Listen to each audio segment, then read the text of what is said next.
Greetings, dear ones. I am Cryon of Magnetic Service. Oh, did you hear it? Alcazar is so correct.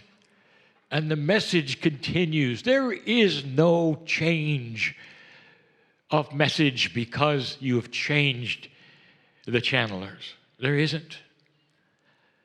And I'm going to simply continue it on into even newer things. Did you hear what he said?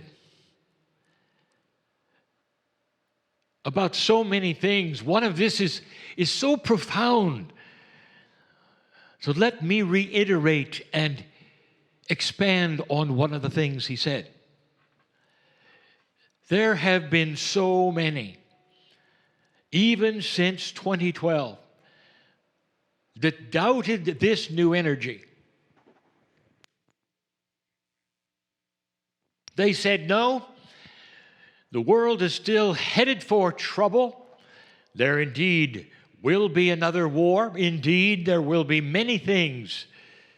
We do not see a close to this, and they project into the future.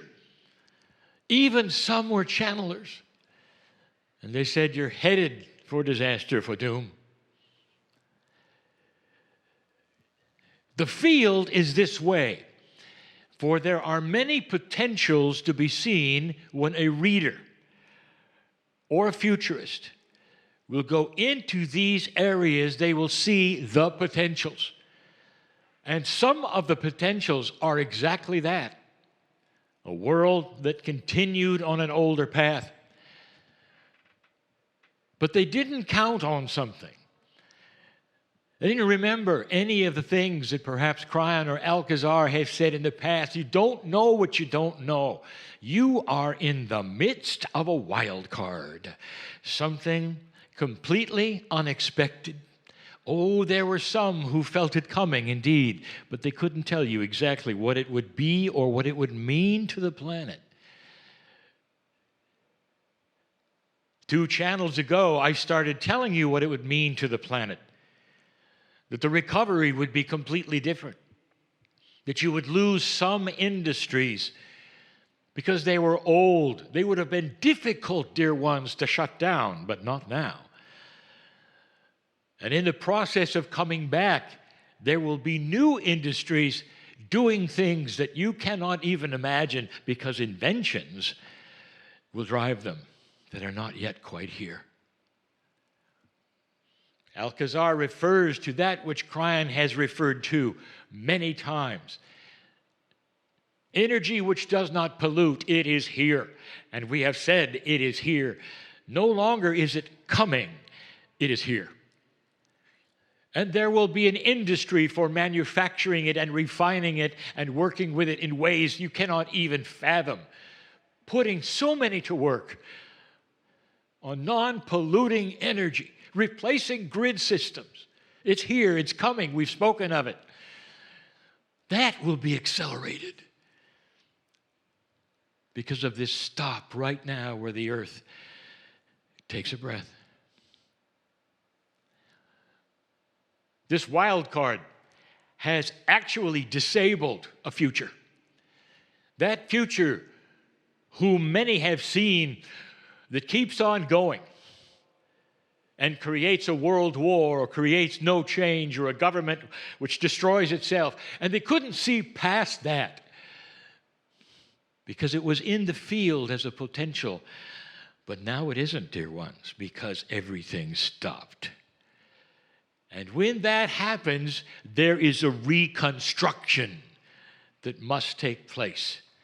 You cannot simply continue as you were. It doesn't just start up again, same old, same old. It doesn't. It gets reconstructed. Slowly it will be, and without some of the encumbrances which will disarm those futures that some saw anyway, that would create doom and gloom for this planet. And that's not going to happen. This, indeed, was something scheduled, as Alcazar said. Oh, let me tell you, he spoke of government with a smile. So have I. Let me give you a statement. I will say it again, and I will say it again. Congress, are you listening? If you are, build one less submarine and instead commission a department of compassion for your country.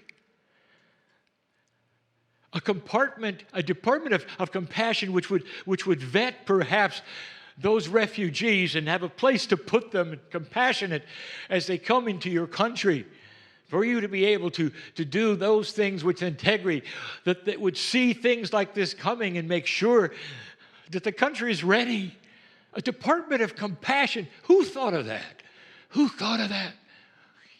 There are Congress men and women who have thought of that. But they cannot get past the establishment because everything was same old, a little too busy, a little too much disruption, a little too much anger with each other. And now the Congress is also at home. Perhaps when it starts again, they'll all take a breath and say, have we missed anything? And then somebody would be free to say, why don't we this and why don't we that? What have we learned? More than that, what have we learned about what we could do in the future that maybe we could not have done 3 or 4 or 5 months ago because everybody was consumed with politics? Where everyone was consumed with their side of things and making sure this side won or that side won instead of the big issue. When it's time to let compassion win. You say, well, Cryon, now you've gone too far. You're speaking about a Congress that thinks that way. Dear ones, these Congress people are you. You elect them. Why don't you tell them what you think? They are ready, some of them, to do things that they couldn't do before, especially those who have arrived recently into the Congress and are trying to wade through all of that which is so difficult, the darkness and the same ways that they've been for so long. This is such an opportunity. Just as Alcazar said, this is an opportunity. I would like to talk some more about you personally, and I speak of you, the old soul who listens to this. It's a special group who would come for 3 days and listen to meditations and channeling.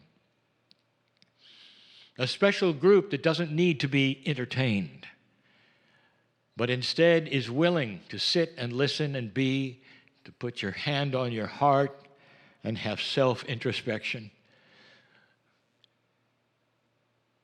To be guided into certain kinds of meditations where you visualize things for yourself, for the planet, even for those who you've loved and lost. That is an old soul. There's a maturity in those who would come and hear these meetings. It's a maturity that even goes past other kinds of those meetings which you call self-help, where you'll see those particular presenters walk up and down the stage and proclaim certain things, and the audience goes, yes, yes, yes, yes. And you realize that in itself is a form of entertainment.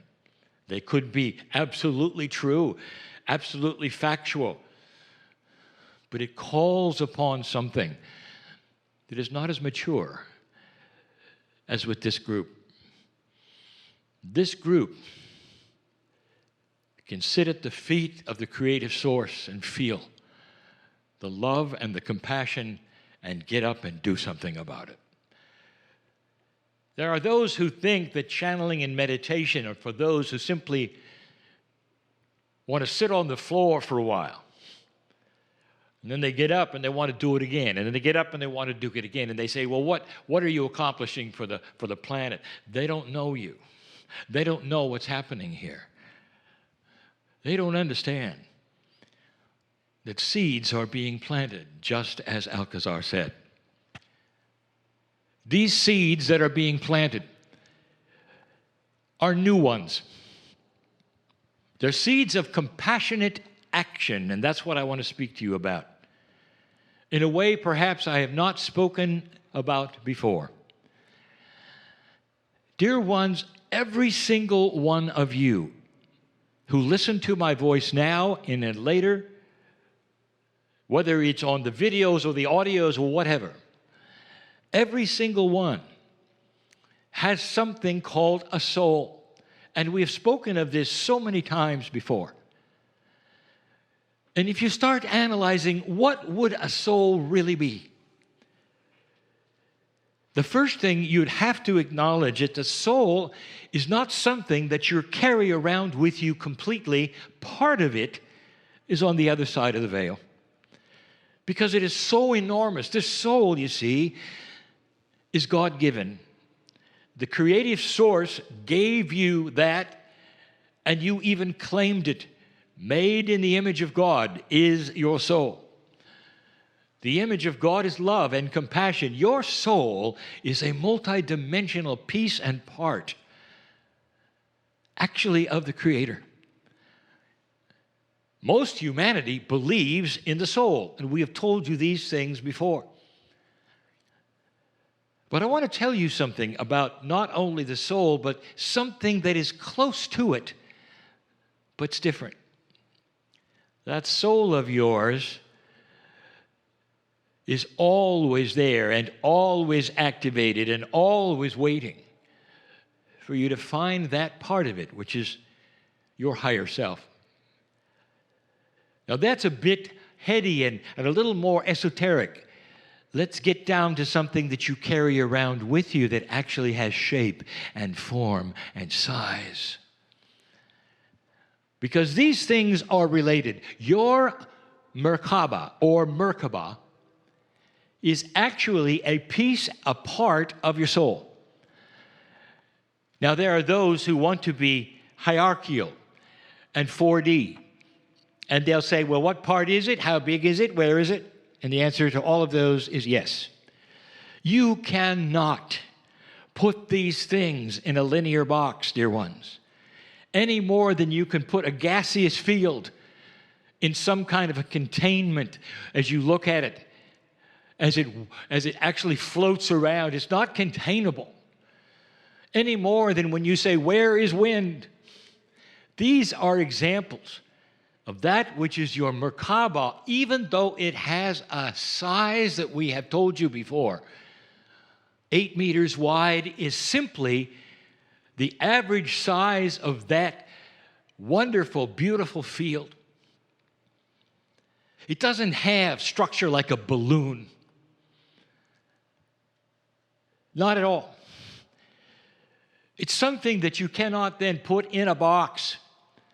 And it tapers off. Some have Merkabas which are larger than others.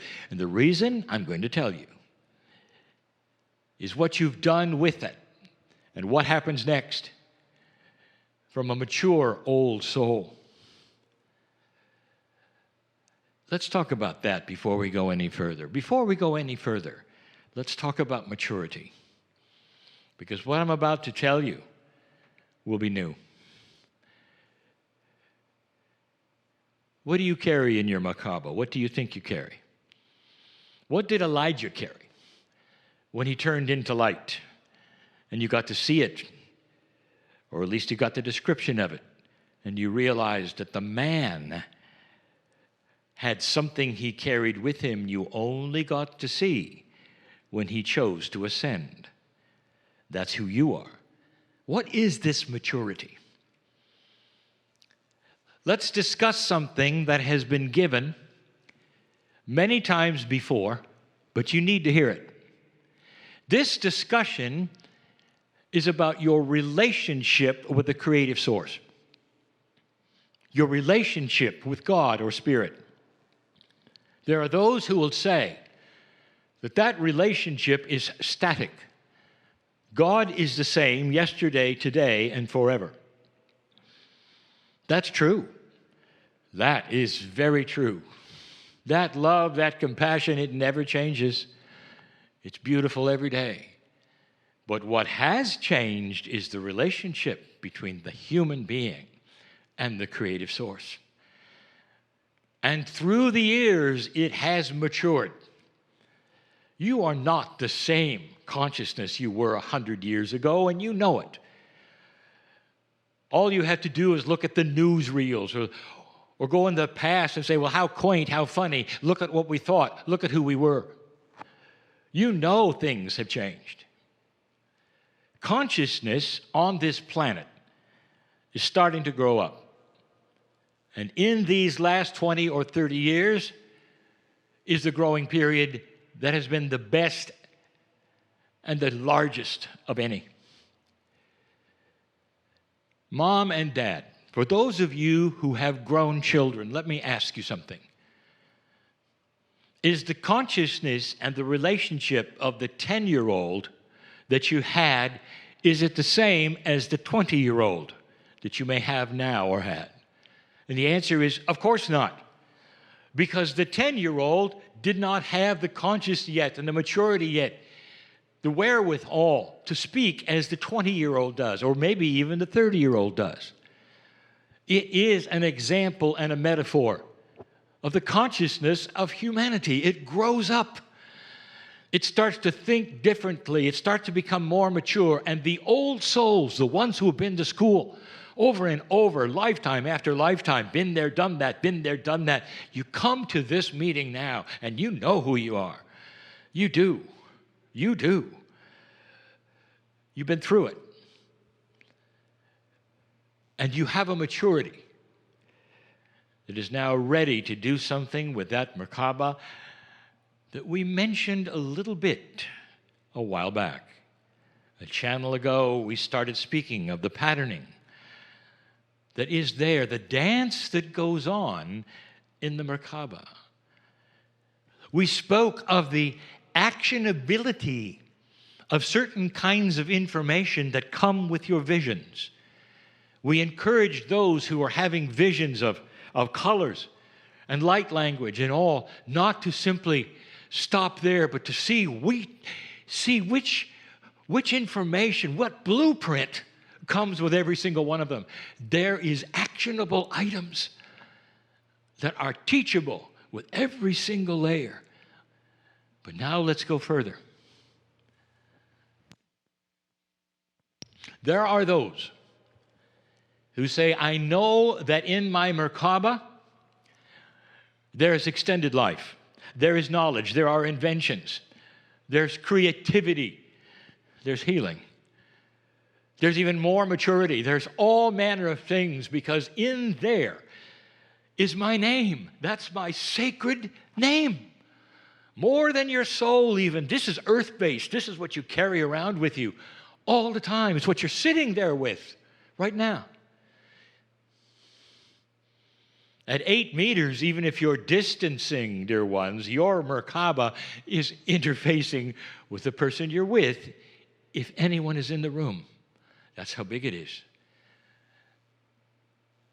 So the question is, dear Cryon, how do I activate my Merkaba?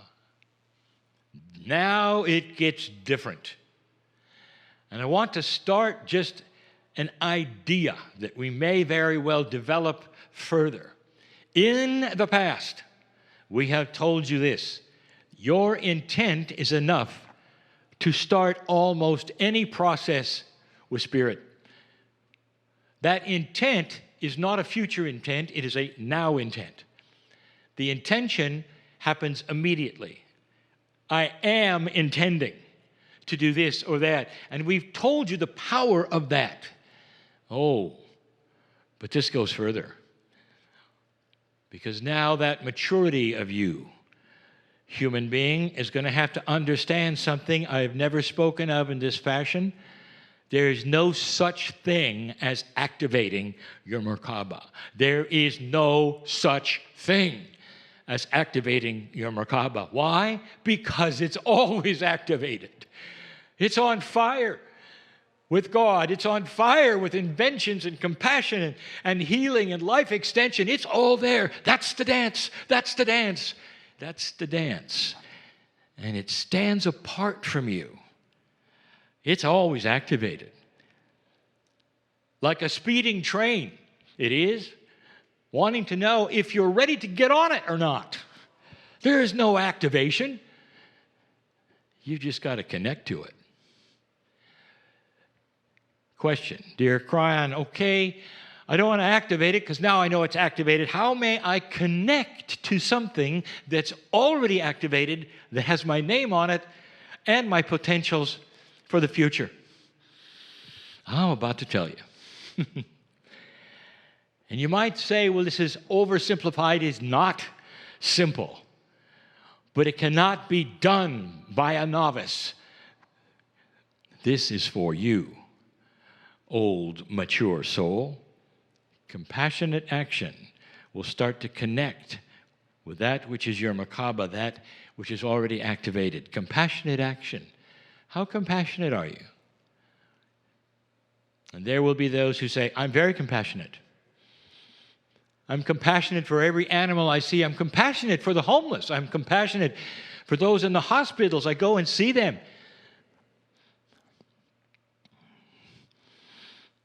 I'll get in trouble for this one. I'll call that shallow compassion. Because, dear ones, it doesn't take a mature old soul to have that kind of compassion. Oh, no.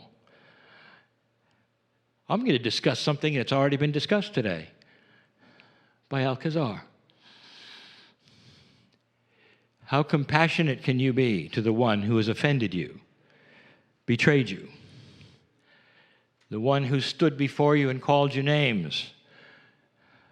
Or worse, how compassionate can you be to the one who hurt you or abused you? That is a switch you may not be able to easily turn on, isn't it? And that is because that takes maturity.